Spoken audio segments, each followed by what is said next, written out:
I'm not always such a dreamy girl, listening to the sea calling me. My father calls me three-sided Sophie. One side is dreamy and romantic. One is logical and down to earth. And the third side is hard-headed and impulsive. He says I'm either in dreamland or earthland or muleland. And if I ever get the three together, I'll be all set. Though I wonder where I will be then.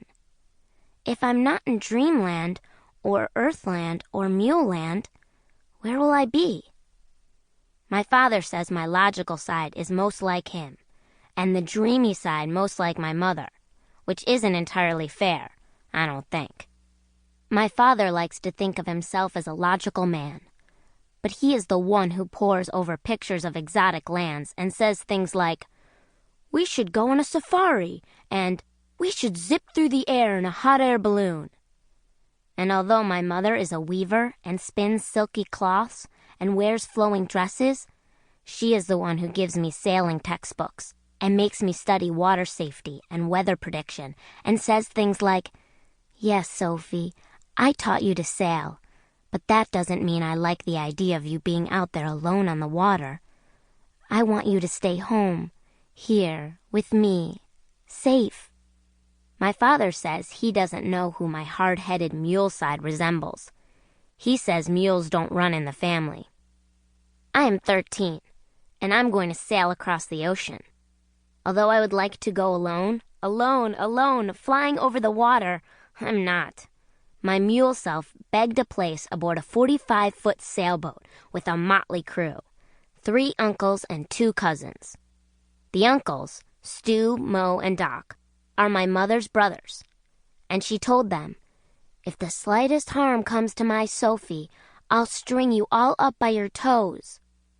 She isn't worried, although maybe she should be, about the influence of my cousin Brian. Quiet, studious, serious Brian, but she frets over the bad habits I might learn from my other cousin, Cody. Cody is loud, impulsive, and charming in a way my mother does not trust. "He's too charming," she says, "in a dangerous sort of way."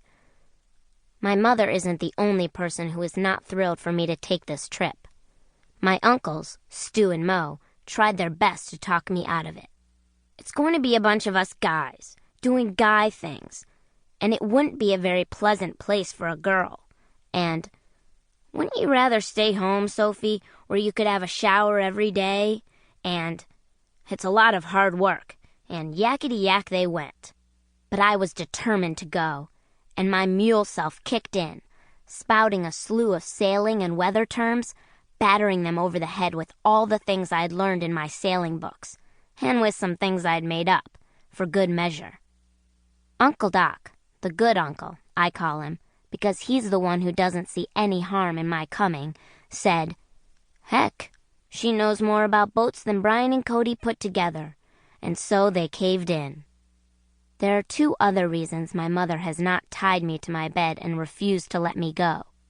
The first is that Uncle Doc gave her an extensive list of the safety provisions aboard the boat, which include a satellite navigator, the global positioning system. The second reason, not a very logical one, but one that somehow comforts my mother, is that Bompie is on the other side of the ocean. We will end up in Bompie's arms, and she wishes she could join us just for that moment. Bompie is my grandfather, my mother's father, and also Uncle Doc, Stu, and Mo's father, and he lived with my parents for many years. He's like a third parent, and I love him because he is so like me. He is a man of 3 sides, like me, and he knows what I'm thinking without my having to say it. He is a sweet man with a honey tongue, and he is a teller of tales. At the age of 72, Bompie decided to go home. I thought he was already in his home, but what he meant by home was the place where he was born, and that place was the rolling green hills of England. My father was wrong about mules not running in the family. When Bompie decided to return to England, nothing was going to stop him. He made up his mind, and that was that, and off he went. Bye-bye, Bompie.